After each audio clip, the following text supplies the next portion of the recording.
Yes, guys, welcome to your Chelsea / football news video as we will be going over a few topics. The possibility of Hincapie from Leverkusen being open to leaving Leverkusen if a Schüttler offer arrives.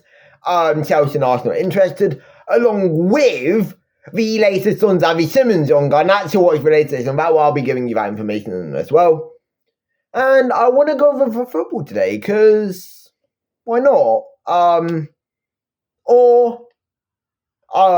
go over some Australian football news at the end. So you'll be getting a lot of topics today. Not all, actually. Both will be discussed. Didn't even check if there's anything Australian football news was, but let's start off with the first Chelsea news video. The first Chelsea news of the video. Hincapie, this is coming from Beld, by the way, and then I'm going to back this up with something from Plenty Goal. Beld is reporting Hincapie was in tears on Saturday after the match and could be leaving, according to Beld's information. Chelsea and Arsenal are showing concrete interest. And Plenty Goal from Sky in Germany has come out and said Hincapie has decided to leave. He has a 52 million Great British pound release clause. Interesting. Now, I like the player. I like him a lot. He's 23 years old. He fits the wage. He probably does fit the wage structure even. And he fits the age we're going for. He's experienced at the age of 23. He's won titles. So he would definitely be a good signing. According to Ball, there is interest from Chelsea.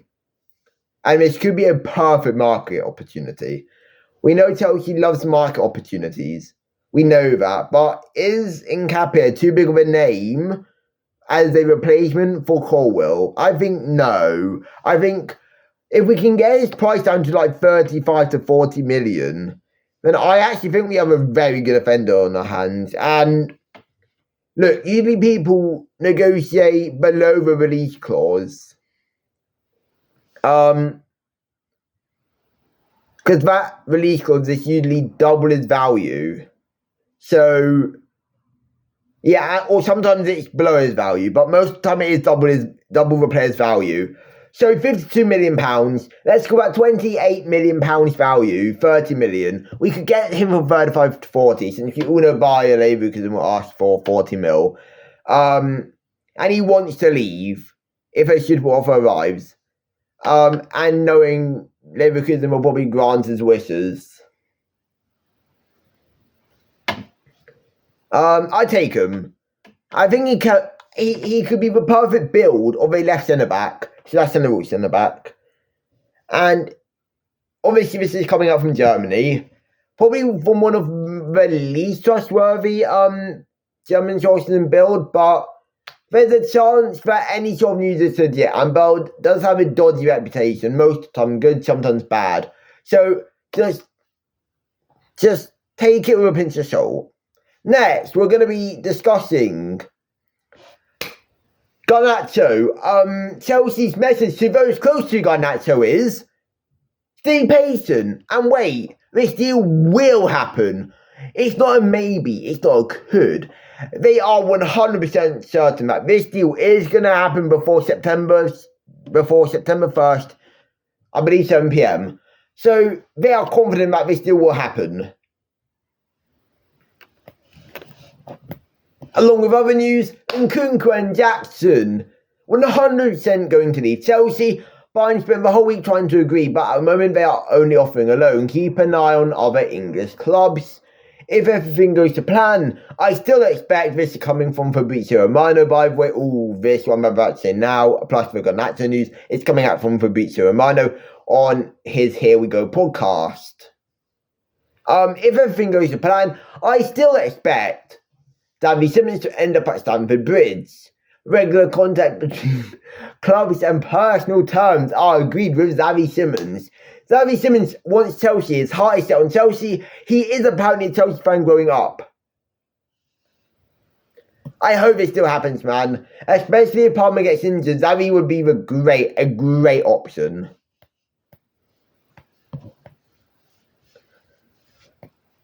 Coming out from I believe France, Santi, Ayuna, has said that Galatasaray and Bayer Leverkusen join other clubs interested in signing Nkunku next week. That came out from Santi Ayuna. Now back to Fabrizio Romano. Tyreek George was involved in the Alejandro Garnacho deal discussions, but it didn't go anywhere. I'll give my quick opinion on this, as this is something I've not really had an opinion on. I think Tyreek George is a great talent. I think he's not physically ready for the Prem. Chelsea would love to keep him, but Tyreek George wants more first-team football, as we know. I think Tyreek George would do great in Italy or Germany. And look, wherever he goes, I'll be watching. Okay, I love Tyreek George, but I think Alejandro Garnacho is more experienced for his age and has more Premier League minutes. I think he'll do better at a place where he's in Man United as well. And Chelsea 100% expect Garnacho to become a new Chelsea player. Fabrizio Romano thinks we'll get Here We Go next week. And for the Xavi Simons deal, it depends on Nkunku leaving, but Chelsea remain optimistic. We also had 2 Here We Goes today. Antonio to Dortmund on loan. That'll be, by obligation. It'll be a straight flat loan. Plus, you'll be paying 24 million for Carnage at Quemeca. No loan fee for Anselmino as part of the deal due to the Chukwuemeka buy. And that is everything Chelsea news-wise. Yes, I did just spend 5 minutes just saying everything, 4 minutes even, but I want to cover more, so I'm going to speed through that. And you can look at Twitter as well yourself, CFC Pies and all that, but yeah.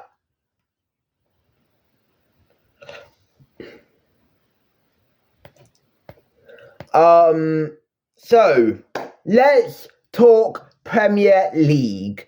We've seen Everton beat Brighton 2-0. Didn't really watch the goals. I know Ghana did score an absolute banger of a second, and Iliman Ndiaye scored the first. Ghana with a low-driven volley past Verbruggen.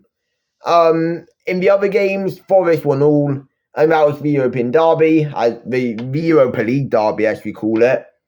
I call it the El Europico. I know, right?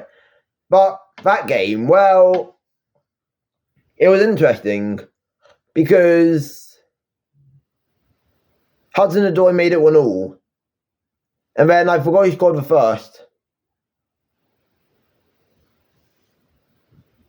But the first for Palace. But that finished 1-1. And then we had Fulham versus Man United. Now, this was a game with a lot of controversial topics. The penalty for Man United. My personal thoughts? I think it was a pen.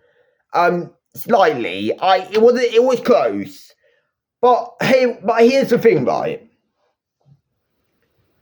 The goal for Man United, right? Because Bruno Skyder's penalty, the Euro goal, right? He pushed Bassi to ensure he gets the ball. Now, I've seen this similar. Oh yes. Aston Villa versus Chelsea at Villa Park 2 seasons ago under Potts. That got disallowed. Very, very similar. Same amount of weight push on the push. The difference is he went down. Yeah, again. Who was even one who got shoved? Can't remember because it was years ago, but they still didn't even push him to the ground. It was kind of just the nods. Consistency, that's all we ask for, man. Consistency. If that gets disallowed, then disallow this one. Then Fulham score Emil Smith Rowe. They actually should have won the game, I will not lie. Man United looked very mediocre today. But yeah, now let's talk Australian football. And so in terms of Australian news, I haven't actually looked at this, by the way. So if there's not anything, then I'll obviously end the video. But